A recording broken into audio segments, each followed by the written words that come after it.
Hello, I'm Taya.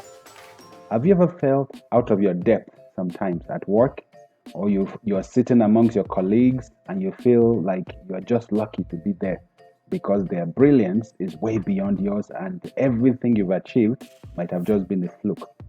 Well, this is known as imposter syndrome. Imposter syndrome, also called perceived fraudulence, is the belief in an individual's mind that their achievement, their success, is simply by luck and that they are not as competent as they think or believe they are. And this, of course, is a big challenge.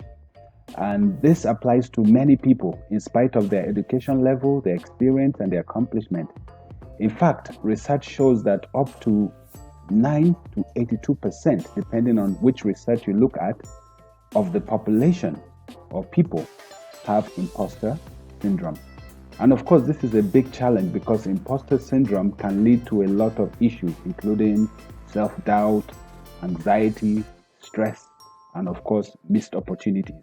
Because that individual feels they're not good enough, in spite of the fact that they might actually be, ultimately. So, imposter syndrome is the result of many factors, and you cannot always pinpoint. But some of the factors suggested include personality traits. And personality traits such as people who are perfectionists, they might have a tendency to have imposter syndrome because they want to make sure everything is perfect. And that, of course, we know is not possible. It can also be influenced by social context and, of course, things such as family background. If you come from a family where achievement is valued above everything else, you might have imposter syndrome because you might feel you are never good enough. Of course, according to Valerie Young, she has categorized the different subgroups. Of course, we have the perfectionist, the person who feels everything has to be perfect. If it's not perfect, then they feel they're not good enough, and that already is a problem. We have the superwoman or the superman who feel they can do all things, and simply if they cannot achieve everything which is beyond human capability, they feel they're not good enough. And then, of course, we have the natural genius, the person who feels they are born gifted, intelligent, brilliant.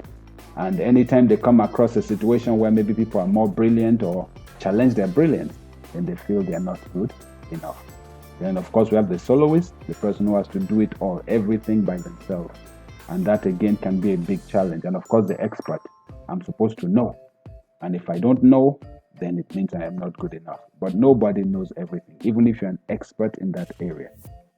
Cox suggests that imposter syndrome can be managed, first and foremost, by knowing the signs.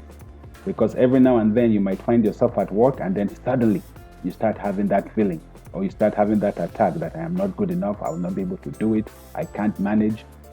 Identify it so that you can actually take control of it and try to convince yourself, no, I can't do it.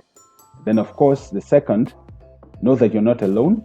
As research has pointed out, up to 82% of people have imposter syndrome at one point or another, or at one level or another.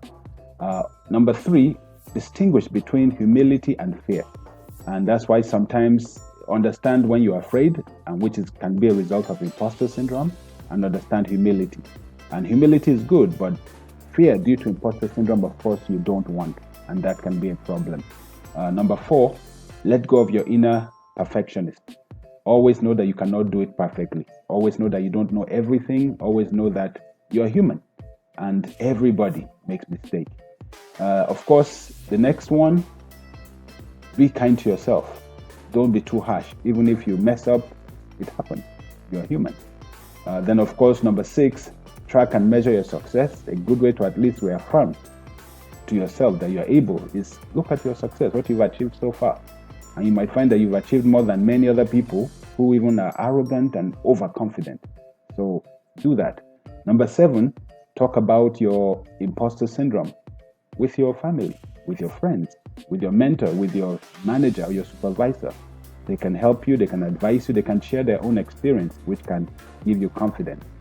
And yes, always try to take up new opportunities. Yes, every time it might be that when you have imposter syndrome, there might be that fear. I'm not good enough, but do it. Just take it on and try and make the most of it. You might find that you're even better than you know, and that is probably the case. Embrace the feeling and use it to your advantage. Every time you have the whole idea of imposter syndrome, embrace it. Because people with imposter syndrome tend to even put in more effort, more time than others. So that makes you even much more prolific. So harness it, use it, do your homework, emphasize, try to pay attention to detail, but don't be obsessed and don't become a perfectionist because nobody is perfect. And at the end of the day, always remember, you are better than you think you are. You are truly better than you think you are. So never undermine yourself.